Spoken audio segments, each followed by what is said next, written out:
don't show you the actual charts. They give you a headline, hospitals overwhelmed, and you look up the numbers, it's like lower than normal. You're like, what are you guys talking about? So I just tried to kind of follow what's actually happening.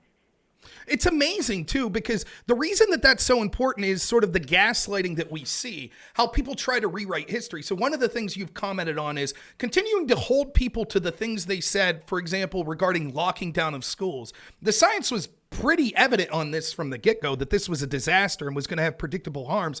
And now when that comes to fruition, some of the people most responsible for cheering for those lockdowns are now acting like they never did it. Can you give us some examples of sort of some of the things you've seen people, Democrats, making arguments that, we didn't really call for these lockdowns?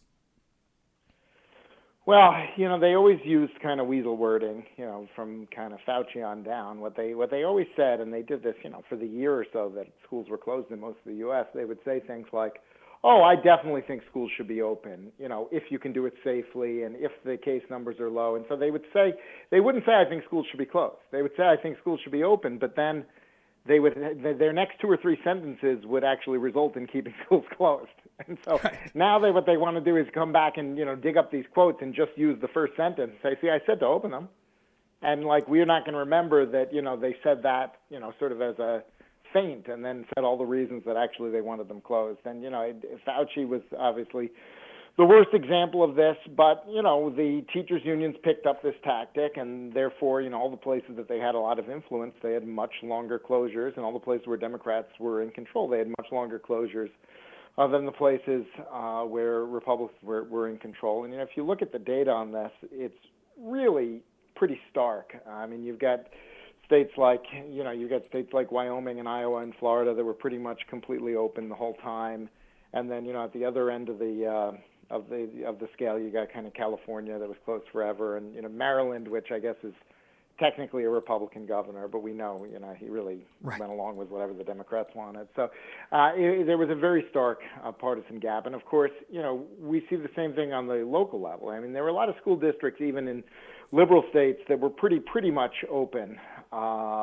And then, of course, you got crazy liberal school districts, even in Republican states, that were pretty much closed, with the exception of the places where the governors kind of overruled them. And, of course, one of the things that made Florida so incredible is it's not like they don't have liberal cities in Florida. It's that the governor overruled them. He required them to open. They sued him, and he won in court. And so when you see people like what Gretchen Whitmer's trying to do, she had this hilarious line in their debate there in Michigan. She said, well, I only closed the schools for 3 months. I didn't.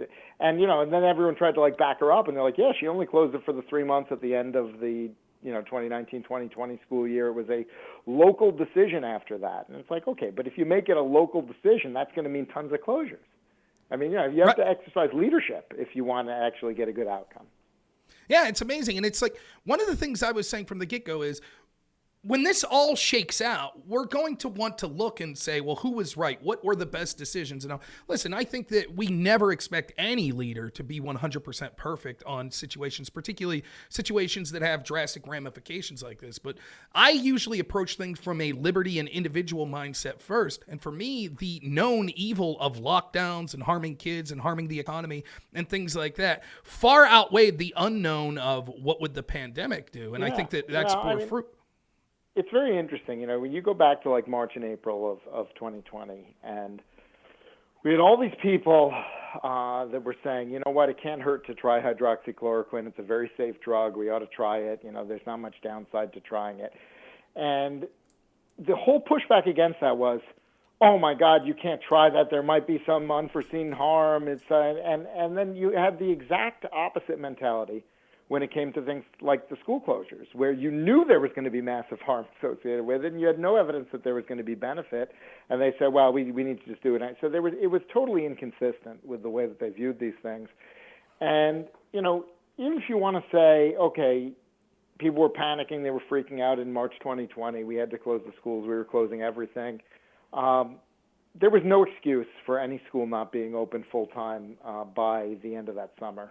We had massive, most of the countries in Europe, they closed schools for maybe 3-4 weeks, something like that. So they had all gone back in April and May. And so we had all of this data in the summer. We knew that there was no danger with schools being open. And And in fact, the American Academy of Pediatrics actually came out late June of 2020, and they said all schools should be open, elementary shouldn't mask. If you don't have room for 6 feet spacing, it's better to have them closer together than to sit kids at home half the time. I mean, they just put out this shockingly reasonable document. And I was like, oh, great, this is actually going to go in this direction. The school's going to be back. It's going to be pretty normal. This is good. And then, of course, President Trump endorsed schools being open. And, within a week or maybe a week and a half, there was a new statement from the American Academy of Pediatrics, and it was a joint statement with the teachers' unions, and it was like, oh, we still think schools should be open, unless there's a lot of COVID and case numbers, and then you need to close. And it was one of these classic, pretend you still want them open, but actually don't. Give a million excuses to close them. And, I think that was kind of the major turning point on the whole school thing, where it just became totally polarized politically. And, the harm that was done to children is staggering. It's going to have massive lifelong consequences, unfortunately, for a lot of them. They're going to have trouble ever catching up. And I think that that's one of the major undertones for the national elections this year. Is I think you've got a lot of parents that are just angry. They want to take it out on Democrats, and it's trumping a lot of other issues right now.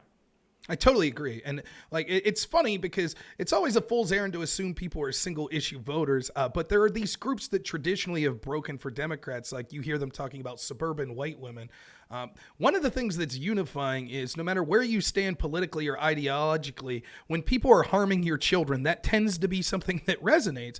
And I think the callous nature that was sort of the way I perceived this was, it was almost as if they were saying, for our political benefits, for our fears, for what we want as adults, we will knowingly harm children.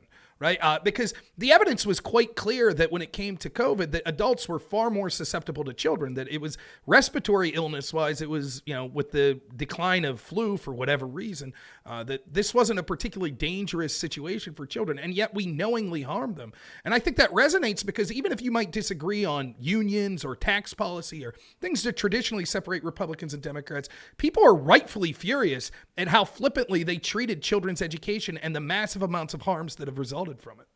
Yeah, I think, and especially because, and I think, it's easy for people to say, well, a lot of that happened when Trump was president, which is kind of true. But, I think that what really angers a lot of people, on top of, all the stuff that happened that fall when schools had so much trouble in so many places getting back, is that after a lot of people were like, oh, they're using it for politics, and after the election, all the schools will be back. And of course, that didn't happen. In fact, kind of the opposite happened. Right. Biden came in, and everyone was like, oh, the new CDC guidance is coming out. It's going to say that all the schools should be open. And finally, all the city schools everywhere are going to be open. And then, of course, the thing finally came out, and it was like 95% of all schools should be closed. And it had all this crazy stuff in it. And it said all school sports should be virtual only if you're in the red zone. And then you looked at the map, and, like, everywhere was in the red zone. And everyone was kind of trying to figure out what the heck is going on. And, of course, we now know that the teachers' union bosses kind of dictated what was in that document. They directly lobbied and kind of got that document written the way it was. And they did that not because they still had any fear of COVID at that time. They really didn't. This is already post-vaccine and everything like that. But because they thought that keeping the schools closed would give them the leverage to pass, the $1.9 trillion inflation bomb known as the American Recovery Act, which had, $150 billion or so for K-12 schools in there, most of which, by the way, gets spent over a decade. So it's not even like they wanted the money and then they would have the upgrades to facilities or whatever to feel, not scared or whatever. It was just a shakedown. It was, we're going to hold your kids who already had a big setback out of school for another couple of months just to shake down, taxpayers for a massive spending bill.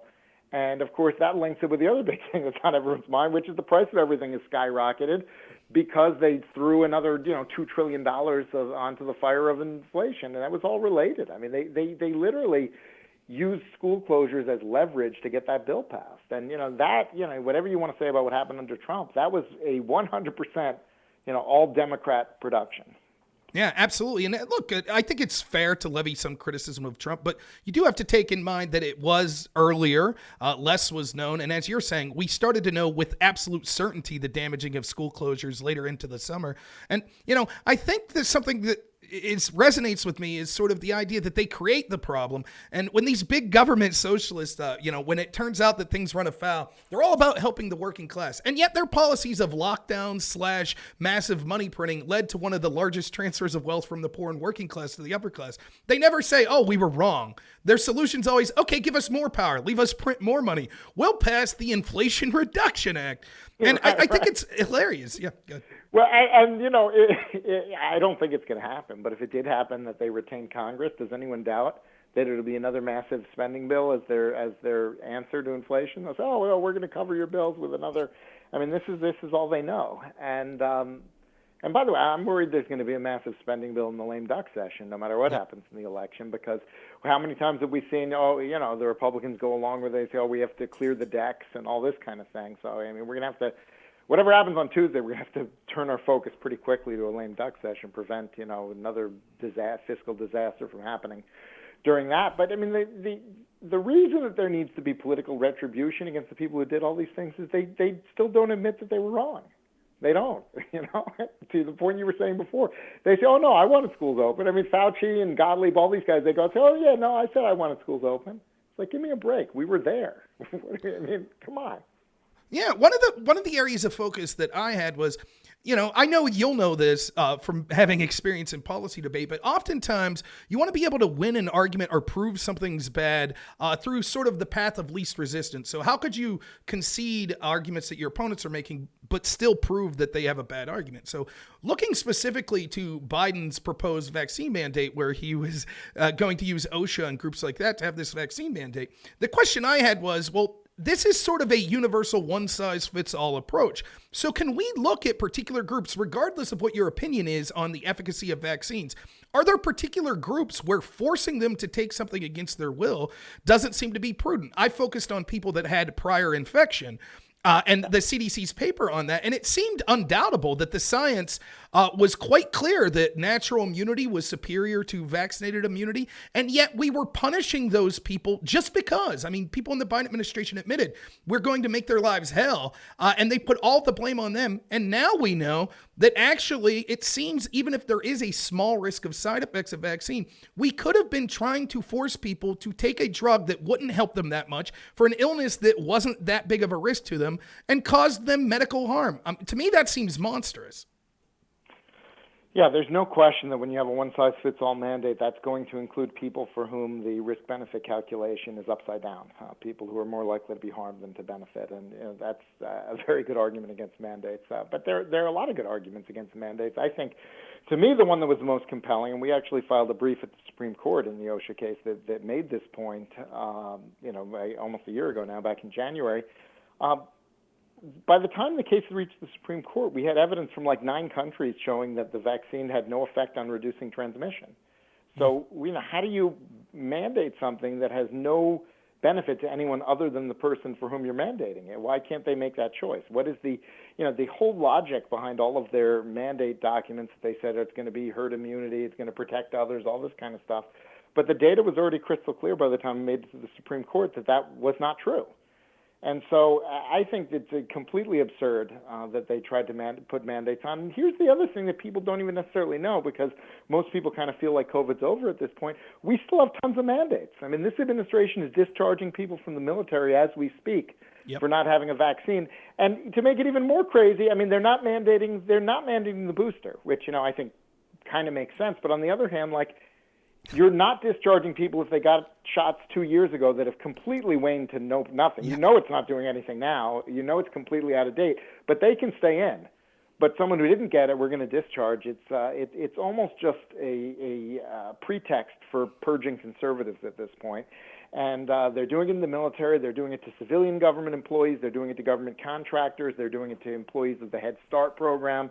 Some of those have been blocked by courts in certain states and not in others, and so forth. And then the other thing is, we're like one of the last countries in the entire world where a foreign visitor cannot travel to the United States unless they have the COVID vaccine. It's down to the United States, China, North Korea, Pakistan, Libya, and Indonesia, I think. I think that's it in the whole world. That's a good list. Pretty embarrassing. That's pretty embarrassing to be on that list. I'm sorry. Yeah. So we're talking to Phil Kerpen. He's the president of American Commitment.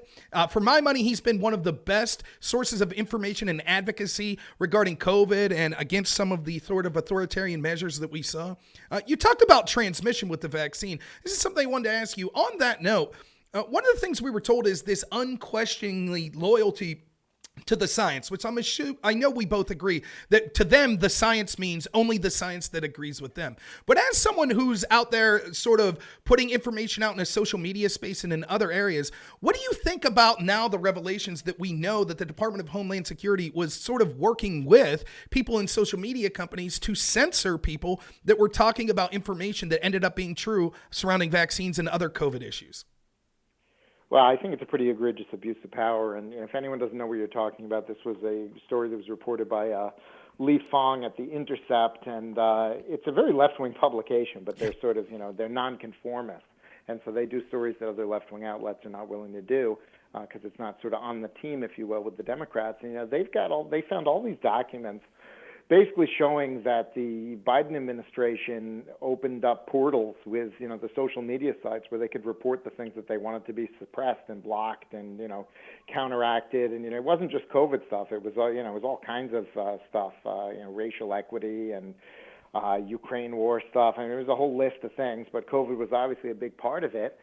And, it's interesting because what happens whenever conservatives complain about censorship on social media, we get this pushback, from our allies on the right. They say, it's a private company. Private companies should be able to do what they want to do. And say, wait a second, but is it a private company if it's the government directing them to do it? And they've got secret portals set up with the Department of Homeland Security? To me, that's a pretty blatant violation of the First Amendment. And what I would like to see, first of all, I hope there's going to be some very good oversight of this. And, obviously if Republicans have control of the House and or the Senate, they'll have subpoena power and they'll be able to use the budgetary oversight. They've got a lot of tools to get to the bottom of all of this. But they also need to pass a new law.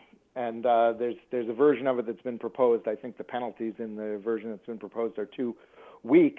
But one of the things the next Congress has got to do is they've got to pass a law that actually makes it illegal for any government employee to direct a private entity to suppress First Amendment protected speech. They've got to make that against the law with some real penalties and I mean individual penalties, including, potentially for really egregious violations, potentially jail time. I mean, but we've got to make it so it's unambiguously against the law for anyone that we're paying with our tax dollars to suppress our speech. Obviously they can't do it directly without it being a First Amendment violation, but they shouldn't be able to do it indirectly by telling private companies what to do either.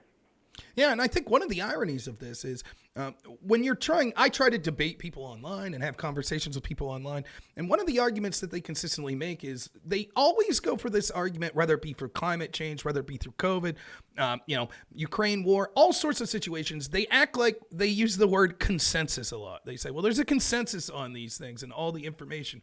Well, you can start to see the easy nature of seemingly forming a consensus when the government is censoring opinions from credible people that are doing real research that disagree with what their proposed solutions are. And so it's sort of this weird paradox where you get where on one hand, you're someone who wants to believe in logic and debate and try to get through to the best argument. But on the other hand, you're hamstrung because to even speak up, you could get censored from platforms like YouTube. And many credible doctors and researchers were maligned, were shamed, had their careers be at risk, and were censored off these platforms for only trying to point out what they saw as real evidence that they were putting forth. Yeah, right. Of course, consensus is not how science works. Science works, right, through evidence, through, presentation of data and evidence and testing of hypotheses. And, everyone in the world can believe something, but if it can be disproven, then it's wrong, And, the consensus is not it's actually a logical fallacy. It's the argument from authority. I mean, it's not a real scientific argument. And yet, we now have a state, California, that has a law that prohibits doctors from giving medical advice that is contrary to the, quote, scientific consensus on COVID, and they can lose their license if they do that. It's being challenged in court. I hope it's struck down, but it tells you that this is going to go way beyond social media if we don't stop it. I mean, this is actually going to impact the practice of medicine in this country, and that's very, very dangerous. That even the crazy California would go that far is very dangerous. And by the way, a lot of the worst, craziest ideas start in California, and then 10 years later they're everywhere. That's what I said about the debate community. I was like, I started debating in 2002. A lot of the insanity we saw remember there. When we had critical race theory back then in debate. That's right. You know. And it was an odd feeling being someone from rural Pennsylvania. Is just someone who was working my way through Clarion University, a state school, working at Burger King to pay my way through. To walk into rooms and be told how privileged I was and how horrible I was. And I it was like I always used to make fun of how in debate it was just like a contest to see who could get further left. And that's why I would sometimes run like the most insane left wing stuff imaginable, just because it's like, okay, they can't be, they're not going to try to go to your right. Yeah. It was.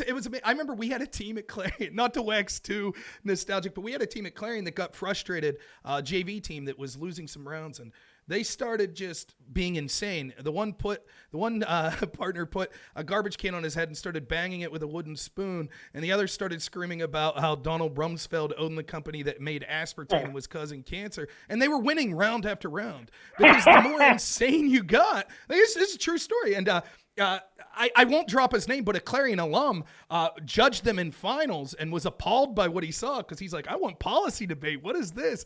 And they had to explain to him, like, this is what it takes to win. You got to be more insane than them. It's a crazy world, But I mean, okay. I remember. Your audience is gonna lose us if we go too far into debate. One of the things I sometimes did was actually take a conservative position, and the other side would just totally be unprepared for that. Because sometimes you could go the other way. Yeah, absolutely. It was strange. So you're in New York, correct? I'm in D.C. Oh, okay. You're in D.C. Yeah. I see that you're posting a lot about like the races. I was interested. We talked a lot about the Pennsylvania races in Georgia today, but what do you think the chances are of Lee Zeldin picking up a victory? If it's ever going to happen, this is going to be the year. They've got a massive crime problem. I think it's the only state in the country where crime is polling as the number one issue, not inflation in the economy, which is pretty hard to do. Obviously, with what people are suffering with the price of groceries and everything else, which just tells you how much anxiety there is about sort of the return of violent crime. And it's not like crime is at super high levels. It's kind of back to where it was in the 90s, not back to where it was kind of in the 70s when it was really sky high in New York. But, when you've had Giuliani and Bloomberg, for that matter, as many other stupid things he did, he kept crime extremely low. And when you're used to being able to live without fear and just live your life and not have to think about it, and you're used to that for a couple of decades, and then suddenly you're snapped back into like, is someone going to mug me today? And that uncertainty and that fear that just hangs over you, sort of everywhere you go and everything you do, that overshadows everything else. You can't get to think about other things if you're always a little bit worried because that might happen, because that's the kind of place it's become again. And I think that for that reason, you're going to see Zeldin really overperform for a Republican in New York City. I think he's going to get something north of 35% in the city proper, maybe even 40%. And if you can do that as a Republican, you can win statewide still, I think. Although, the big challenge is, 400,000 voters have left New York in the last couple of years, mostly for Florida. And so, if you assume that a lot of the people who fled because they didn't like what New York was politically, and they were probably mostly Republicans, and so the calculation becomes more difficult to kind of hit the numbers. But, I kind of see that race as sort of like, New York is now almost like a New England state politically, because it's gone so left. But, New England states love electing Republican governors because they want to put a check on the legislature and sort of all the left-wing stuff being out of control. So maybe he could pull it off kind of with a lot of Democrats thinking along those lines. Yeah, that's excellent. Do you have a prediction, like just looking at the Senate? Do you have like a prediction the way you see it going? Yeah, I think that I feel pretty good about your state, notwithstanding all of the endless hand-wringing and hype and coverage and so forth. I think the registration has shifted pretty strongly towards Republicans in the last couple of years, and the turnout numbers in the primary were off the charts for Republicans. So I think there's a bunch of Republicans that the polls are missing, and I think Oz is going to be fine. I think that means that none of the current Republican-held seats are going to flip to Democrats, and so the question is then how many Democrat seats can Republicans pick up? I think that it's at least 3, and it could be as many as 5. So I'm pretty bullish on the Senate. That's fantastic. I assume you feel similarly about the House. I'm thinking maybe 245. You more bullish than that? Yeah, I mean, I think it's probably going to be in that range. It's somewhere between 230 and 250 probably. Yeah. The House races, the polling's all over the map as it always is, but the generic ballot has been pretty favorable for Republicans pretty consistently across even kind of the more left-wing polls. And the first midterm is always a horrible one for the president, especially with one with as poor a record as our current incumbent. The question is just, how deep can you cut into the seats before they become really lopsided with where the maps are? Because we're starting from a higher floor than the out party typically has in the first midterm. And so, it's hard to see how you get like the 60-plus kind of number like you had in 2010. But, you could easily see 35 or 40, I think. And that kind of puts us kind of in the range you're talking about, maybe even a little higher than what you're saying. Wow. I'll get you out on this. If things, obviously anything could happen. We'll see how the election goes. People need to get out there and vote. But if things go remotely, the Trumpian horde needs to arrive on election day everywhere. That's right. That's exactly why I'm doing this stream. Pinch your nose, do what you have to do, but the authoritarian leftism needs to be rejected in the strongest possible way. Do you think, if it goes the way that we both kind of think that it may, do you think that there'll be sort of a turn at the national level of the Democratic Party sort of blaming Joe Biden?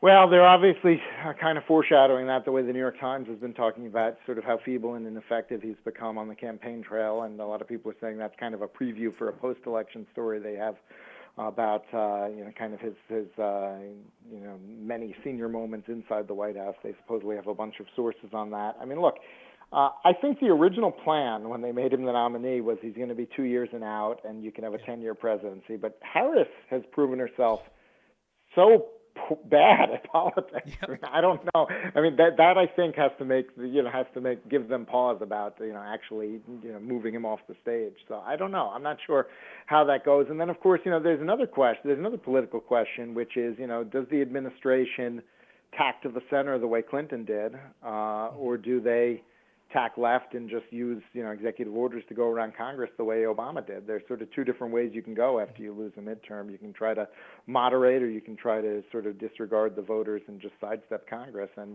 they're going to have to decide which of those modes they want to go into. Well, thank you so much spending a half an hour with us. I think it's really important to hear from you. I honestly think that you were the best person for me to get information from, and for a litany of people to get information surrounding COVID. I think you're a brilliant political mind. Phil Kerpen, president of American Commitment, thank you so much for the time, and hopefully I'll be able to talk to you soon. All right, sounds good. Have a good one. Have a good one.